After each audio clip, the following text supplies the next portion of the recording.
ونصلي على رسوله الكريم اما بعد رب اشرح لي صدري ويسر لي امري واحلل عقدة من لساني يفقهوا قولي رب زدني علما۔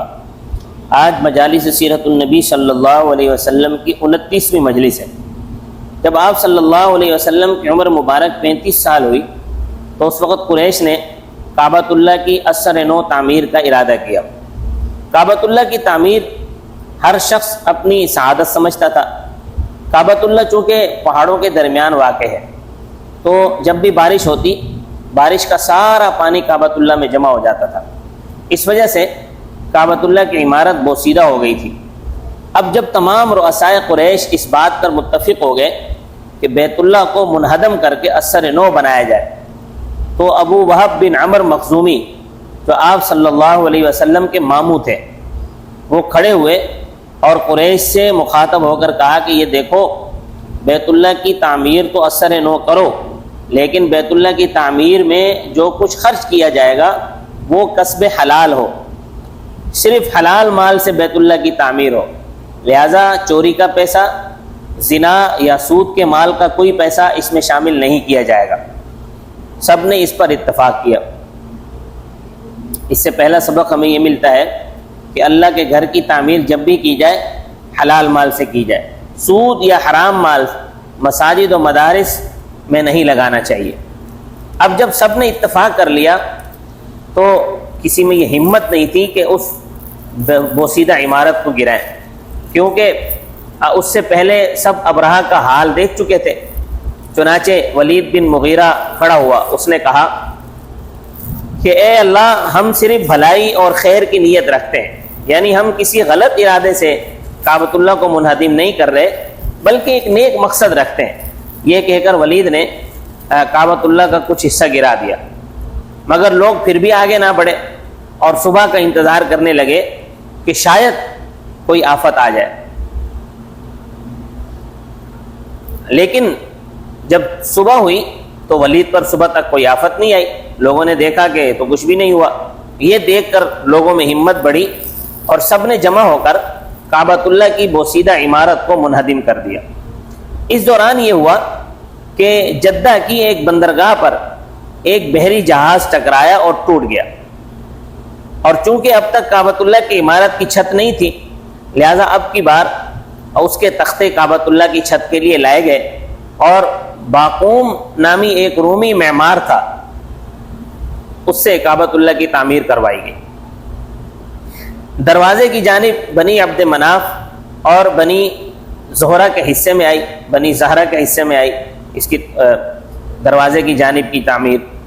حجر اسود اور رکن یمانی کا درمیانی حصہ بنی مخزوم اور دیگر قبائل قریش کے حصے میں آیا۔ بیت اللہ کی پشت بنی جمح اور بنی سہم کے حصے میں آئی۔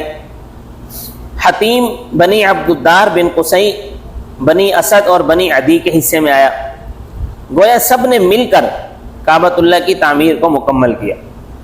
جب حجر اسود کو اپنی جگہ پر رکھنے کی باری آئی تو سب قبائل کو کیا بلکہ ہر شخص کو یہ اعزاز حاصل کرنے کی خواہش ہوئی کہ حجر اسود کو میں نصب کروں، اور بات جو ہے وہ لڑائی کی حد تک پہنچ گئی۔ سب نے خون کے پیالے میں انگلیاں ڈبوئیں اور عہد کیا کہ ہم مر جائیں گے لیکن کسی طرح پیچھے نہیں ہٹیں گے۔ جب 4-5 روز اسی طرح گزر گئے اور نتیجہ یہ ہوا کہ تلواریں نیام سے نکلنے لگیں۔ یہ معاہدہ حلف الفضول کے امتحان کا وقت تھا۔ اس انجمن کا پہلا مقصد ملک سے بد امنی اور فساد کو دور کرنا تھا، مگر یہاں تو سارے قبیلے ہی ایک دوسرے کو مارنے پر تیار ہو گئے تھے۔ قریب تھا کہ تلواریں حرکت میں آ جائیں تو یکایک ان میں سے ایک طویل العمر شخص ابو امیہ بن مغیرہ آگے بڑھا اور یہ تجویز پیش کی کہ ہم سب مل کر ایک حکم بنا لیتے ہیں، یعنی ایک شخص کو متعین کر لیتے ہیں جو ہمارا فیصلہ کرے اور فیصلہ اسی کے سپرد کر دیں گے۔ اس تجویز کو ماننے کے بعد دوسرا سوال یہ پیدا ہوا کہ حکم کون ہوگا، فیصلہ کون کرے گا؟ بحث مباحثے کے بعد آخری بات یہ ہوئی کہ کل صبح جو شخص کعبۃ اللہ میں سب سے پہلے آئے گا وہی فیصلہ کرے گا۔ سب نے وہ رات بڑی بے چینی کے عالم میں گزاری۔ اندازہ لگائیں کہ ہر قبیلے کا فرد اس بات کا خواہش مند ہے کہ میں حجر اسود کو رکھوں، تو سب نے کیا تیاری کی ہوگی، پوری رات سب نے کیسے گزاری ہوگی، ہر ایک نے سونے سے پہلے پہنچنے کی کیسی اسکیمیں بنائی ہوگی اور کیسی کیسی کوششیں کی ہوں گی کہ سب سے پہلے پہنچ جائیں ہم۔ لیکن ہوا یہ کہ ہر آنے والے نے اپنے سے پہلے آپ صلی اللہ علیہ وسلم کو کعبۃ اللہ میں موجود پایا۔ جب آنے والوں نے دیکھا کہ سب سے پہلے تو آپ صلی اللہ علیہ وسلم وہاں پر موجود ہیں، تو سب یک زبان ہو کر پکارنے لگے، ھذا الامین رضیناہ ھذا محمد، یہ امین ہے جو فیصلہ کرتے ہیں، ہمیں منظور ہے، یہ تو محمد ہیں۔ اب دیکھا جائے تو اگر کوئی بھی پہلے پہنچتا تو اس طے شدہ فیصلے کے مطابق اس کا حکم ماننا پڑتا، لیکن یہ ضروری نہیں تھا کہ حکم ماننے والوں کے دل بھی اس کو گوارا کر لیتے۔ مگر یہاں آنے والی ذات کوئی معمولی ذات نہیں تھی، محبوب خدا محمد الرسول اللہ صلی اللہ علیہ وسلم اس طرح بے ساختہ اپنی رضامندی اور شگفتگی کا اظہار کرتا ہر شخص جیسے آپ صلی اللہ علیہ وسلم کے دل کی آواز ہو۔ یہ جملہ اس محبوبیت کا پتہ دے رہا ہے جو آپ صلی اللہ علیہ وسلم کو اپنی ساری قوم میں حاصل تھی، کہ ساری قوم نے یک زبان ہو کر کہا کہ ہمیں ان کا فیصلہ منظور ہے۔ آپ صلی اللہ علیہ وسلم اگر خود حاکم بن کر فیصلہ کرتے اور خود رکھ دیتے، لیکن ہر شخص متوجہ ہو کر یہ دیکھ رہا ہے کہ آپ صلی اللہ علیہ وسلم کیا فیصلہ کرتے ہیں۔ لوگ یہ سمجھ رہے تھے کہ آپ صلی اللہ علیہ وسلم خود حجر اسود کو نصب کر دیں گے یا کسی کو اس کام کے لیے نامزد کر دیں گے، لیکن جب آپ صلی اللہ علیہ وسلم نے یہ سارا معاملہ سنا تو آپ صلی اللہ علیہ وسلم نے فرمایا، ہلم الی ثوبا، میرے پاس ایک کپڑا لے آؤ۔ کپڑا لایا گیا تو آپ صلی اللہ علیہ وسلم نے اسے بچھایا اور اپنے دست مبارک سے حجر اسود اس کپڑے کے اوپر رکھ دیا۔ پھر فرمایا کہ ہر قبیلے کا نمائندہ کپڑے کا ایک ایک کنارہ تھام لے، پھر سب مل کر اس کو اٹھاؤ۔ چنانچہ ایسا ہی کیا گیا، سب نے مل کر اسے اٹھایا اور اسے اس جگہ تک لے گئے جہاں حجر اسود نے نصب ہونا تھا۔ آپ صلی اللہ علیہ وسلم نے اس کے بعد اسے اپنے دست مبارک سے اس مقام پر نصب فرمایا۔ آپ صلی اللہ علیہ وسلم کا یہ فیصلہ کرنا در حقیقت آپ کی فراست، عظمت اور رفعت کی روشن دلیل ہے۔ اللہ تعالیٰ نے حجر اسود کی اسی جگہ تنصیب کے لیے آپ صلی اللہ علیہ وسلم کی ذات بابرکت کا انتخاب فرمایا، کیونکہ اس عظیم کام کے اہل آپ صلی اللہ علیہ وسلم ہی تھے۔ پھر آپ نے اس دانش مندانہ فیصلے سے نہ صرف فتنے اور فساد کی آگ بجھا دی اور جنگ کا خطرہ ٹال دیا، بلکہ سب نے اس خوبصورت اور مدبرانہ فیصلے کو سراہا۔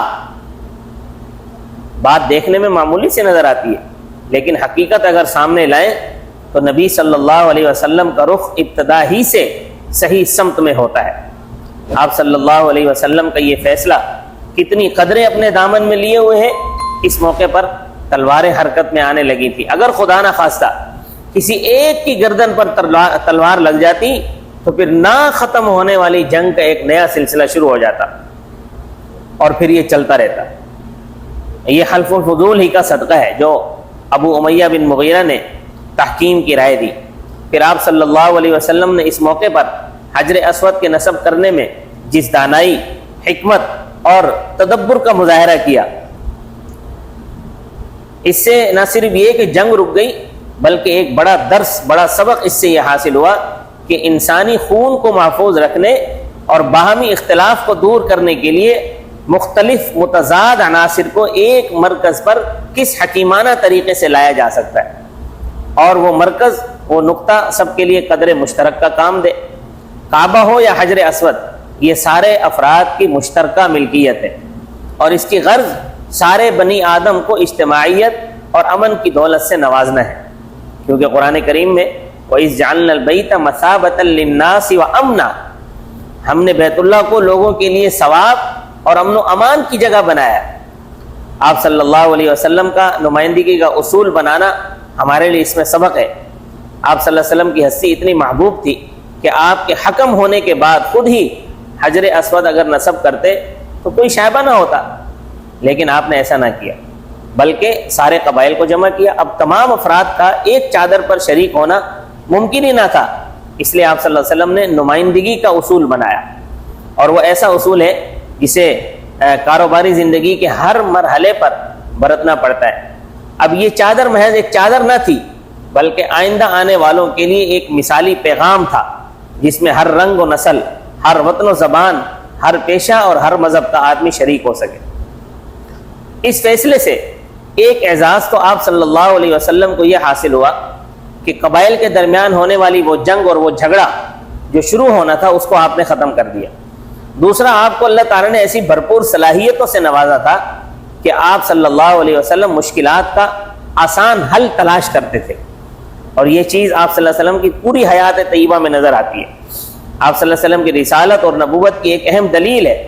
تو اس فیصلے سے یہ واضح ہوتا ہے کہ آپ صلی اللہ علیہ وسلم معاملات کو کس قدر حکمت سے سلجھایا کرتے تھے، اور اختلاف اور لڑائی کی جڑ آپ صلی اللہ علیہ وسلم کاٹ دیتے تھے۔ تو آج کے سبق میں، آج کے درس میں ہمارے لیے سبق یہ ہے، آج کی مجلس کے اسباق۔ پہلا سبق، لیڈر اور قائد کو چاہیے کہ وہ اپنے اندر کچھ ایسی نمایاں صفات پیدا کرے جن کی وجہ سے لوگ نفسیاتی طور پر اس کی عظمت کے قائل ہوں۔ رسول اللہ صلی اللہ علیہ وسلم کے حکم بننے سے پہلے لوگ نبی کریم صلی اللہ علیہ وسلم کی امانت اور دیانت سے خوب واقف تھے، اسی وجہ سے وہ آپ کو دیکھتے ہی آپ کو حکم بنانے پر تیار ہو گئے۔ دوسرا سبق، فیصلہ جذبات کی رو میں بہہ کر نہیں کرنا چاہیے، بلکہ حکمت پر مبنی فیصلہ ہونا چاہیے۔ رسول اللہ صلی اللہ علیہ وسلم کے پاس اختیار تھا کہ آپ صلی اللہ علیہ وسلم کہتے کہ میرا قبیلہ آ جائے اور وہ اس کام کو انجام دے، لیکن آپ نے اس کے بجائے وہ فیصلہ کیا جس سے زیادہ اچھے نتائج مرتب ہو سکتے تھے۔ تیسرا سبق، اس سے یہ ملتا ہے کہ قائد وہ ہے جو تمام لوگوں کو، خواہ وہ اس کے قریبی لوگ ہوں یا دور کے لوگ ہوں، اپنے ساتھ لے کر چلنے کی صلاحیت ہو جس میں۔ اور چوتھا سبق یہ ملتا ہے کہ نبی کریم صلی اللہ علیہ وسلم نے حجر اسود کو اٹھانے میں تمام لوگوں کو شریک کیا۔ اس سے معلوم یہ ہوا کہ نیکی اور خیر کے کاموں میں زیادہ سے زیادہ لوگوں کو شریک کرنے کا موقع دینا چاہیے، اور اس کو اپنے تک محصور نہیں کرنا چاہیے۔ اور پانچواں سبق یہ ملتا ہے کہ بیت اللہ کی تعمیر میں مشرکین نے حلال مال ہی استعمال کیا اور حرام ذرائع سے حاصل کردہ مال سے اجتناب کیا۔ تو اس سے ہمیں سبق سیکھنا چاہیے کہ خیر کے مراکز میں جب مشرکین اتنی زیادہ احتیاط کر رہے ہیں، احتیاط سے کام لے رہے ہیں، تو مسلمانوں کو ایسے مواقع پر اور زیادہ محتاط ہو کر کام کرنا چاہیے۔ اگر ہم دیکھیں تو خانہ کعبہ کی سب سے پہلے تعمیر حضرت آدم علیہ السلام نے کی، جب وہاں کوئی آبادی نہ تھی۔ پھر اس کی دوسری تعمیر حضرت ابراہیم علیہ السلام نے کی، اس وقت کچھ آبادی تھی۔